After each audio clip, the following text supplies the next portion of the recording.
Hello, Sagittarius, Sun, Moon Rising, and Venus Signs. Kamusta kayo? Sana po'y nasa mabuti kayong kalagayan. Welcome back po sa Star Tarot. At kung bago kayo rito, welcome din po kayo. Please subscribe, like, share my videos, and leave me a comment kung nag-resonate kayo. Thank you. So, Sag, first card ninyo, we have the Feather is Much Fun clearing ritual ceremony. Baka ang iba sa inyo, no, baka nag-spiritual work din kayo, kaya gumagamit din kayo dito ng feather is much fun, ano. Pwede rin ang iba sa inyo also is going to do some kind of ritual ceremony sa ngayon na related, no? Pwedeng related sa religion, pwedeng related sa spiritual practices, yung ganon. Or baka ang iba din sa inyo, baka nag-clearing kayo ng space ninyo, naglilinis kayo ng inyong energetic field or ng physical living space ninyo at gumagamit kayo ng fan, no, ng feather na smudge fan. So good for you, timing yan, no, kasi ngayon this is the 3rd of February. Ginagawa ko tong reading na to for tomorrow, and tomorrow is the shift, 'di ba, ng ano ng taon, no. Tomorrow is technically the start, no, of the year of the fire horse. Kaya ano ngayon, sa Chinese, no, tinatawag nilang yung February 4th, 2026 is the beginning of spring season, because ito yung pagsisimula, no. Technically this is the start of the year of the fire horse. And kapag tayo nagwo-welcome ng bagong taon, 'di ba? Gusto natin malinis lahat, 'di ba? Nag-declutter na tayo, nag-organize na tayo. Kaya maaari, no, na part ng clearing ng karamihan sa inyo siguro is ito, magki-clear kayo ng sarili ninyo, ng energetic field ninyo, pati na rin yung living space ninyo. Ano? Yung ganon. So, maaari, no, nagagamitin ninyo yan. Smudge fun, along with those, pampausok ninyo, yung mga white sage, palo santo, frankincense, yung mga ganon, depende sa kung ano yung preferred ninyo na mga herbs na gagamitin for clearing your space. So, we also have rosemary, remembrance, protection, focus. Ayan. So, siguro, ang iba sa inyo rito, maybe you are focusing on protection, no? Siguro, parte din yan ng ito, yung ritual na gagawin ninyo, yung pagki-clearing ninyo, that is one way of protecting your energy as well, no? Yung energy, yung sarili mo, energy, and yung energy ng paligid mo, in order for you to ward off negativity, 'di ba? That is one way of protecting yourself and the rest, no, na nakatira sa bahay ninyo. So maybe that is what you're going to focus on, no, sa ngayon and bukas. We also have power, legacy. Siguro ang karamihan sa inyo dito, Sagittarius, you are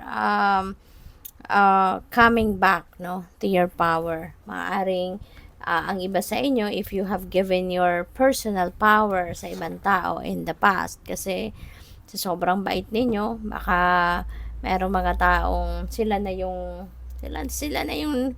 nagdidikta sa'yo, no? Kaya maaring sumunod ka na lang na sunod sa kanila, baw ka ng baw. Pero ngayon, maiiba na, no? Maaring magkakaroon na kayo ng energy shift at mas marirealize mo na sa ngayon na it's about time na for you to, bring, no, your personal power back sa sarili mo. Babawiin mo na ngayon yung freedom mo. Babawiin mo na ngayon yung independence mo, kumbaga, no? So this could also be pagbabawi ng inyong kapangyarihan, no, sa sarili mo. So which is good. Parang Independence Day mo din ito. So good luck sa'yo.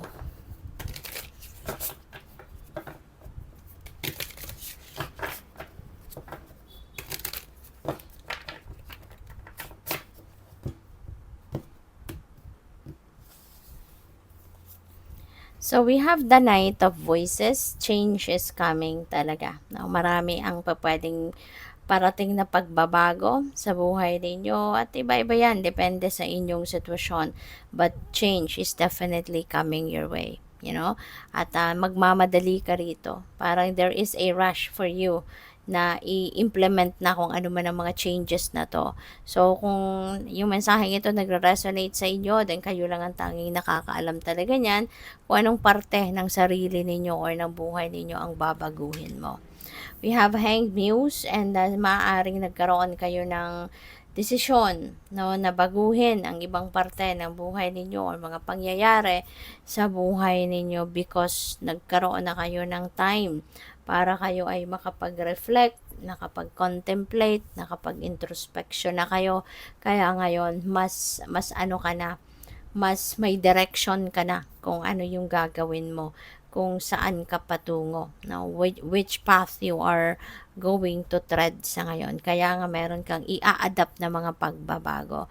So, depende yan sa inyong sitwasyon. Pwedeng related yan sa relationship, diba? Pwedeng sa trabaho, career ninyo, business, yung ganon. So, we also have 10 of Emotions. Napakaganda. Kasi si 10 of Emotions is about happiness and joy. And this is domestic bliss, no?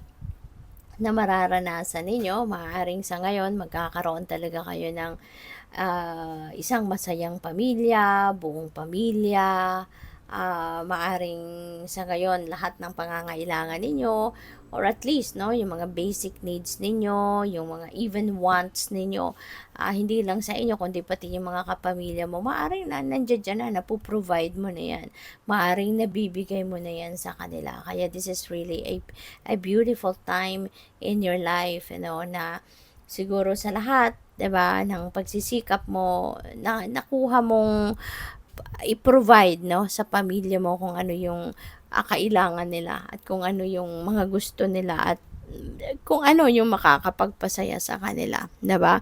So parang para sa inyo, ano to, this is your tagumpay. In a way, this is your success kasi yung mapasaya mo lang yung mga tao sa paligid mo, lalo-lalo na mga kapamilya mo, 'di ba?